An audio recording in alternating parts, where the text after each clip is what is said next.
Hello and good afternoon here on this beautiful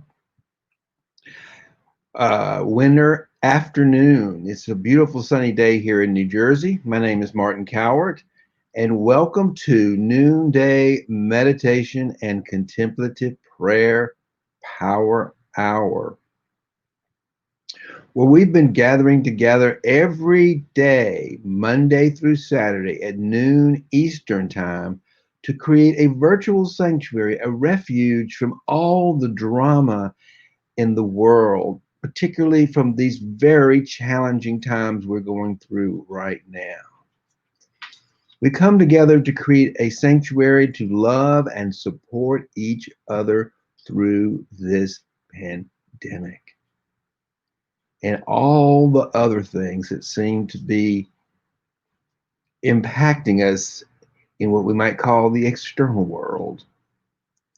So we go inside ourselves to calm the internal world within ourselves so that we can solve problems and come up with solutions to the problems we're facing in the external world.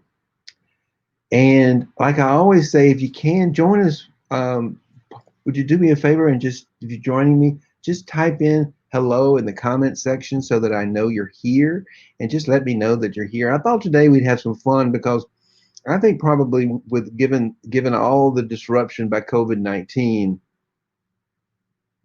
many people are facing some financial crises. They're in a financial crisis. They're worried. How are they going to pay their rent? How are they going to pay for food?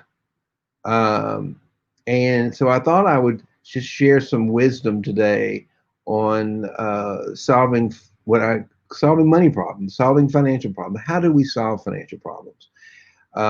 One of the things that I do is I'm a prosperity coach, and I teach people how to apply the spiritual wisdom of infinite intelligence. I would say that's also the wisdom teachings of Jesus, from my perspective as a Christian contemplative and a mystic, is how do we apply the wisdom teachings of Jesus and the universal law of abundance to solve financial problems.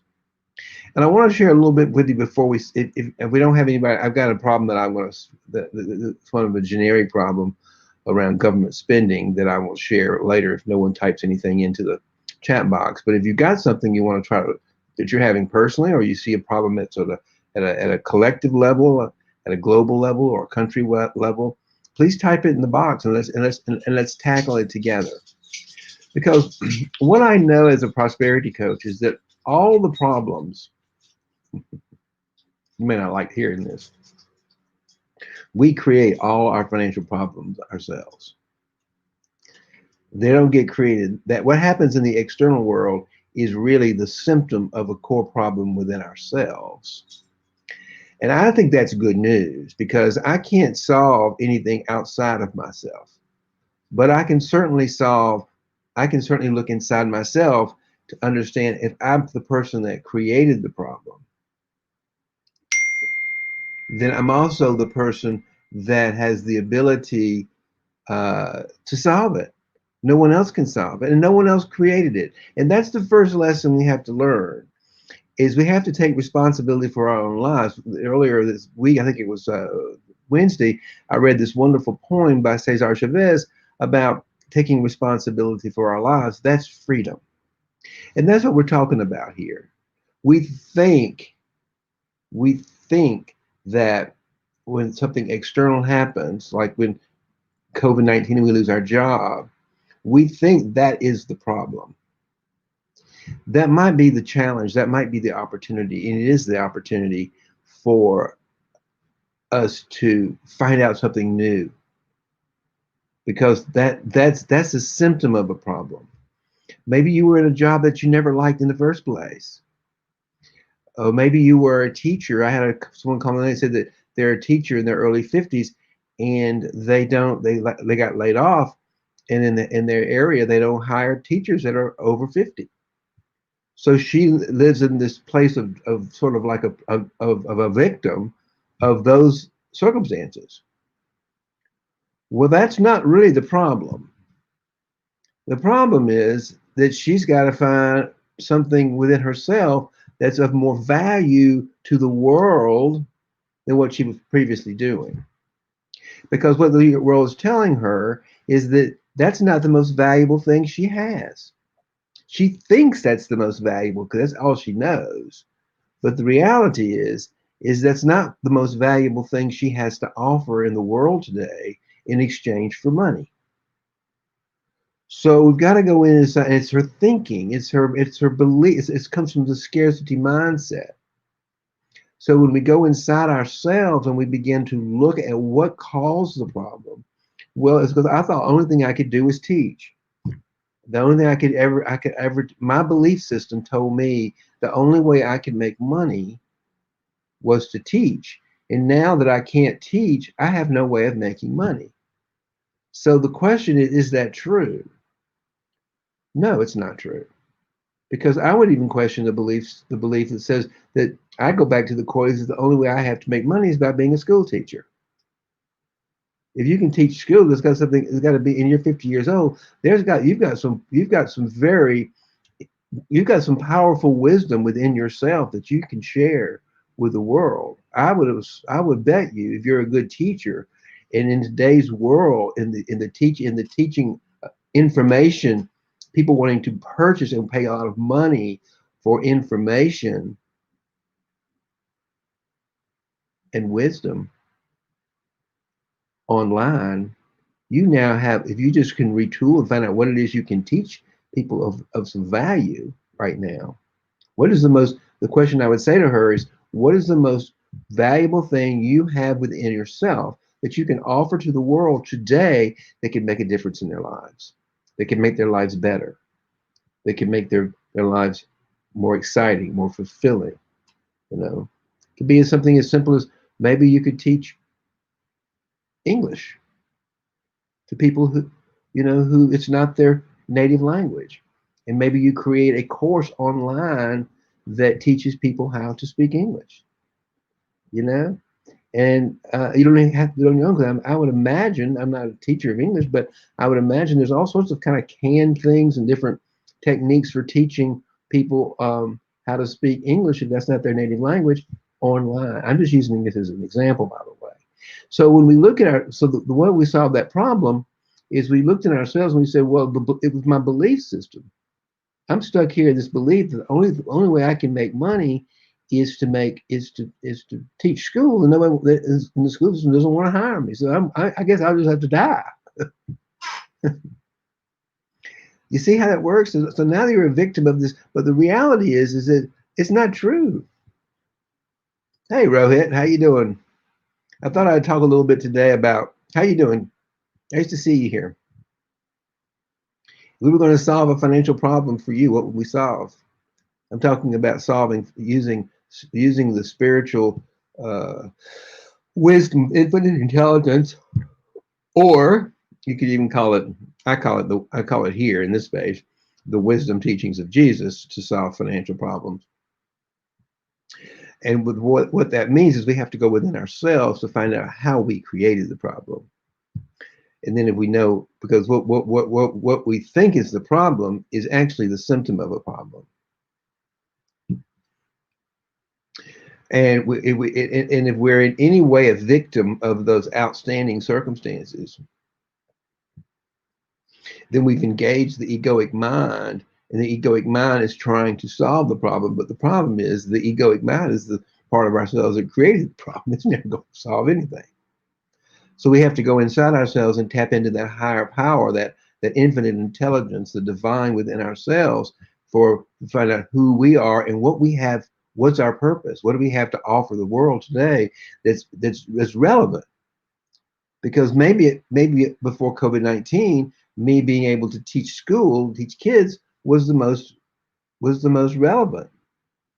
But that's no relevant. They let me go. But I have good skills to teach. I just need to repurpose those tools to teach things online and create an online business of teaching something. If you're a teacher, there's no shortage of people who want to learn stuff. And now you can learn. You've got a whole internet of people out there, of traffic of people who want to learn. So now what I want to suggest is you now do what I did. You have to go back and you have to retool your business, rethink your value, rethink your purpose, and come back out with a new strategy of how you're going to add value to the world. And that's how we solve problems. I want to talk a little bit for a second, since no one's really typed anything in here today. I want to talk about a problem someone presented to me the other day, and they said the problem was government spending. And I thought, well, what's the problem with government spending? And they got a little irritated with me because they thought, well, of course, everybody knows government spending is a problem. I said, no, that's not a problem. Government spending is not the problem. As a matter of fact, that's their job, to spend money. We pay them through our tax dollars to spend money on things for this country, for the benefit of this country. And they got to thinking, they said, well, really what the problem is corrupt politicians. I said, there you go, that's the problem. And they're and spending money inappropriately. Now there's the problem. There's the symptom of the problem. Again, that's not really the problem. We participated in the problem by putting corrupt politicians in positions of power to spend our money on things that don't benefit us and don't benefit the people. That's what happens. And it's happening right now in the state of Georgia, where my home state, where you've got two Republican, and it's not because they're Republican. That just happens to be what party they're in. But it does seem to me right now that the Republican Party does seem to be making a lot of effort for their own personal power. And that's how you tell the difference. People are holding on to power, positions of power, for their own personal benefit. That's the problem. But the real problem is we put in our democracy, we put them in those positions by electing them. So if you want to solve the problem of corrupt politicians spending our money and using their positions of power for their own personal benefit, then don't reelect them in positions of power. It's just that simple. Put somebody in a position of power who tells us they're going to spend the money we give them, our tax dollars, on things that are going to benefit the people they serve. It's just that simple. And listen to what they say. I mean, look at what, I mean, I can just tell you the two people who are incumbents, they're known for their insider trading, and they're using their positions and their insider knowledge of what's going on in the government and during legislation to buy and sell stocks for their own benefit. They're also voting on legislation for their own benefit to support the people the lobbyists who support them financially. That's not that. And if you want that to continue, then put them back in power. Reelect them. But they don't complain about how government is spending the money on things overspending money on things that don't make any sense to you or not for your own benefit. But you put them there. We put them there. And I think that's coming to an end, particularly in the state of Georgia, because I am pretty sure that Stacey Abrams she knows we know what the problem is that the Republican Party has done everything they possibly can to keep people of color from voting, because they know that people of color are not going to vote for white people particularly, who only care about themselves. And that's been that's just fact. That's compassionate truth. You got to speak truth to power. I'm not saying these are bad people. I'm just talking about they do corrupt, that their behavior is corrupt. And they're not spending the money on things that benefit you and me. And I think this country is ready for a political system and a political power to begin to spend money on things that serve us, at least closer to what we've been experiencing. Healthcare and there's no shortage of money, by the way. There is no shortage of money. That's a concept. There's plenty of money. It's how we spend the money. And if we're spending it on, we're spending too much of it on ourselves. I mean, that big tax cut that they passed during the Trump administration is benefiting only the richest people in the world. That's what they needed, was more tax breaks to get richer. It didn't benefit anybody that's in any of the people in this country except the top 1%. And if you want to continue to have people spending our money and spending our tax dollars on doing that kind of stuff, then keep putting them into office. But if you want to solve that problem, put somebody in a position of power that's going to spend the money the way you want them to spend the money. And that's how you solve that problem. And that's a problem solved.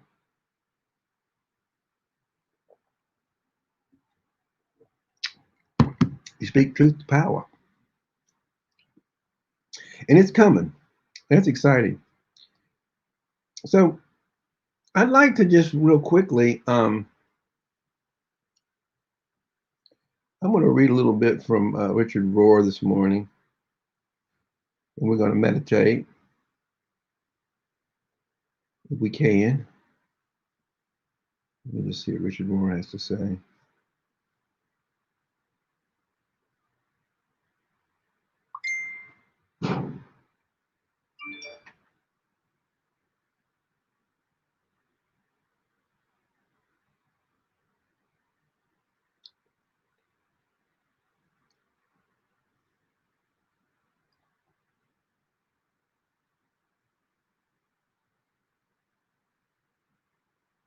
Hmm. I don't know about you people, other people, but I'm still just feeling so incredibly emotional these days, emotionally vulnerable. Um, I've avoided the news, and I avoid the news because I can't do anything about anything out there. The only thing I can do is love and support the agenda of the president-elect and the vice president-elect and uniting this country and controlling the coronavirus. And this is the way I know how, but I can't do it if I get drawn into all that crazy political drama that's just being elevated. And we still have the leader of this country who just uses fear as a weapon of choice to create more fear and more drama. And I don't want to hear the news. I don't care what channel it is about more drama. I can't fix anything of it. So let's talk about something we can change. Let's open our hearts. And let me read a little bit today from Richard Rohr, Giving Birth to Christ. It says, becoming icons of Christ. What is it that grasps and impels these men and women to push beyond conventional boundaries and so delight us? Ultimately, with new creative spaces, wisdom, God's playmate, the feminine principle of the Godhead, is at work, ever delighting in birthing new possibilities and inviting open hearts to rise up and respond to visions and dreams by enfleshing them. Edwina Gately. Catherine de Hewitt Doherty, 1896 to 1985, was a Russian baroness who lived the gospel without compromise. She gave up all that she had and began Friendship House in Toronto, a storefront center for the works of mercy where the hungry were fed and the homeless were welcome. Robert Ellsberg writes that Catherine's formation of the Friendship House in Harlem, New York in 1937 emerged out of a deep conviction of the sins of racism and segregation. In 1947, she also established Madonna House, which became a place of prayer and retreat. Through Madonna House and the communities it inspired around the world, Catherine provided the two principles by which she lived: a commitment to social apostolate in the world and the need to root such a commitment in a life of prayer and Spirit of Christ. Action in contemplation. In her own words, Catherine describes how we give birth to Christ. Christians are called to become icons of Christ, to reflect him. But we are called to even more than that. Icon is the Greek word for image of God. We are called to incarnate Christ in our lives, to clothe our lives with him, so that people can see him in us, touch him in us, and recognize him in us. We have to begin to love one another in the fullest sense of Christ's teachings. But to do so, we must pray. The immense problems of war, of social justice, of the 1,001 ills that beset our world, these can be solved only if we can begin to love one another. When people begin to see love, respect, and reverence Christ in the eyes of another, then they will change and society will change. You know, that's what these masks represent to me. It's putting on the face of Christ. And when I was walking through the city this week, I've been in twice, three times a week. I've been to the city for various reasons, and I hadn't been to the city at all since March. And I got to tell you, since you see across wearing masks as an act of self-love, life of life, and love of your neighbor, it's a simple act of care. Well, that mask to me has become a symbol of love. So when I see people walking around with these masks on for protection, what I'm seeing is just light after light after light after light of love, putting on the mind of Christ, if you will, putting on the face of Christ with these masks, because it's an outward symbol. It's a sacred symbol that says, I love you, I love my life, I want to protect what we have, and I want to protect you from it. And because I care about you and I love you. And what a wonderful message that is. That's what I mean when we change our interior perception of the world we live in and we walk through changes. So walking through Manhattan yesterday, what I'm seeing is a world that's dominated by love. And that's a much nicer way than the way I used to walk through Manhattan.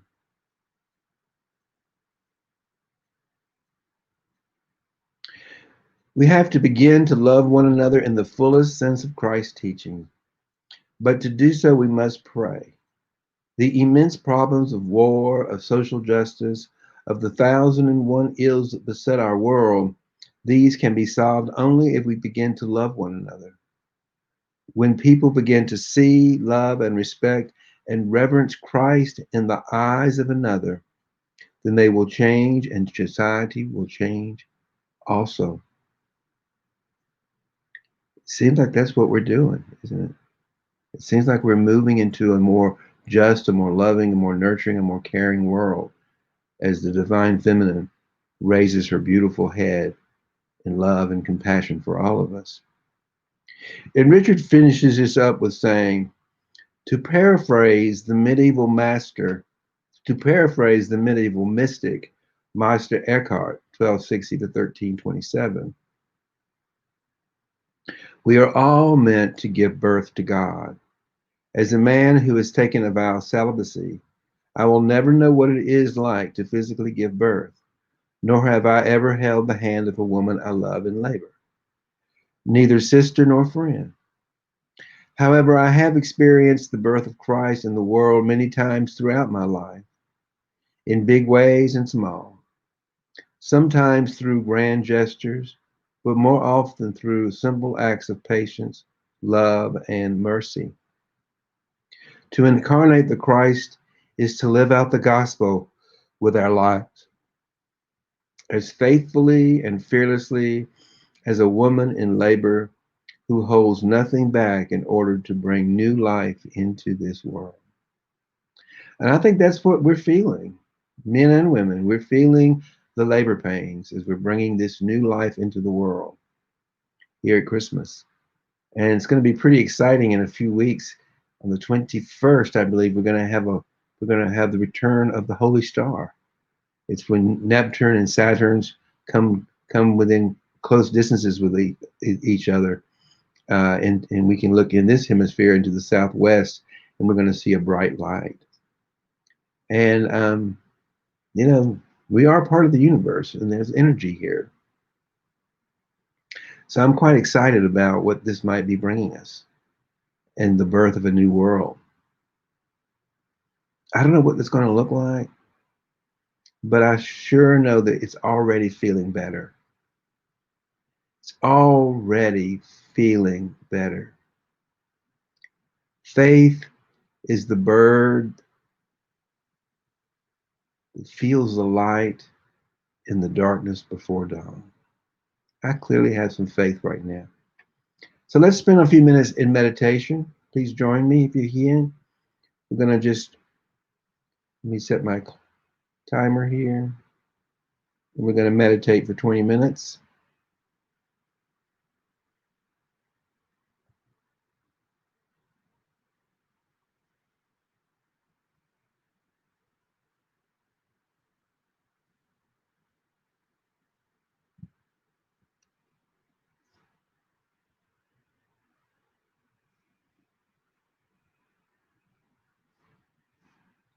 I don't know what's going on with my device here. Hold on.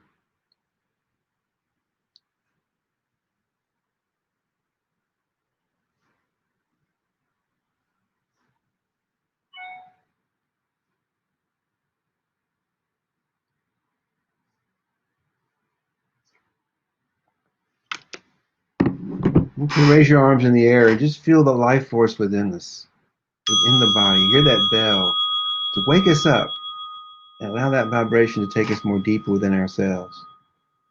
And we're going to do a little conscious breathing together. And that's just become aware of the breath, that vital, vital activity to life. As we breathe in life and breathe out life, we give and receive love in those breaths. And allow the mind to soften as we breathe, to loosen up any thoughts, opinions, and beliefs and planning of our egoic mind, all that junk. Just let it all go and become still. Be still and know that I am God. Be still and know that I am. Be still and know that I am. I am.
Allow the bell to wake us up and the vibration of the bell to pull us deeper inside ourselves.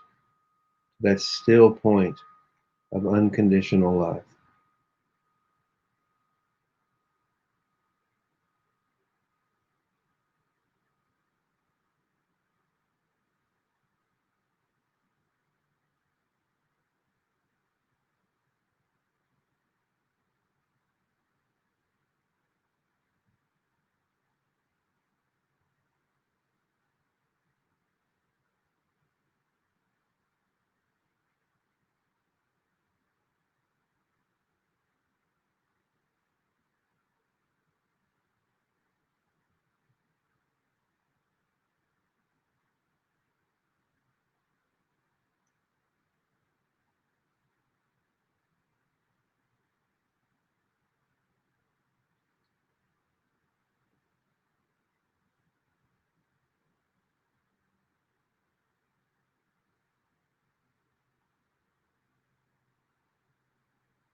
Allow the sound of that bell in my voice to wake us up from our thinking.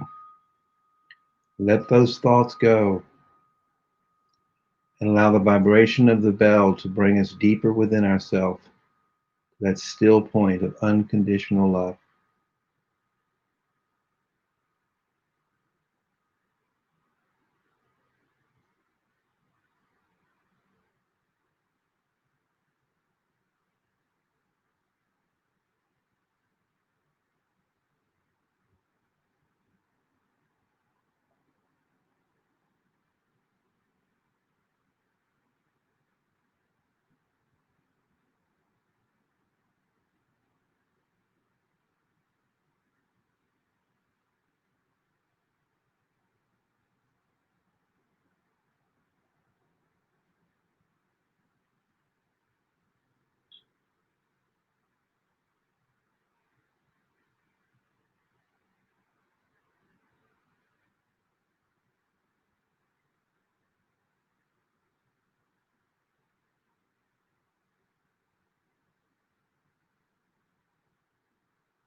There's that bell to wake us up from our thinking.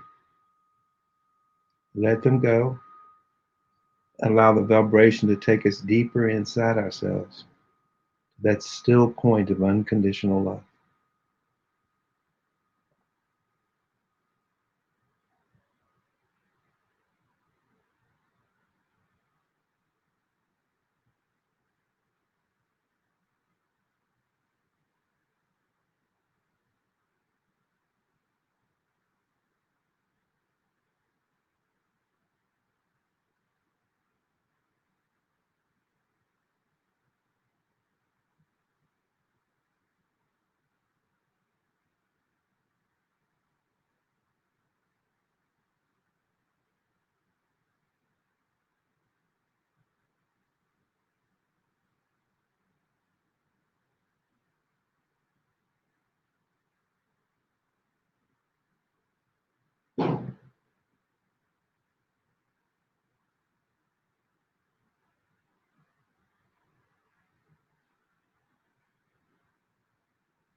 And there's our final bell. Ooh, I needed that today. Mm, thank you. Thank you for the wisdom. Thank you for the teaching. And thank you for being here. And may love and prosperity prevail. Thank you.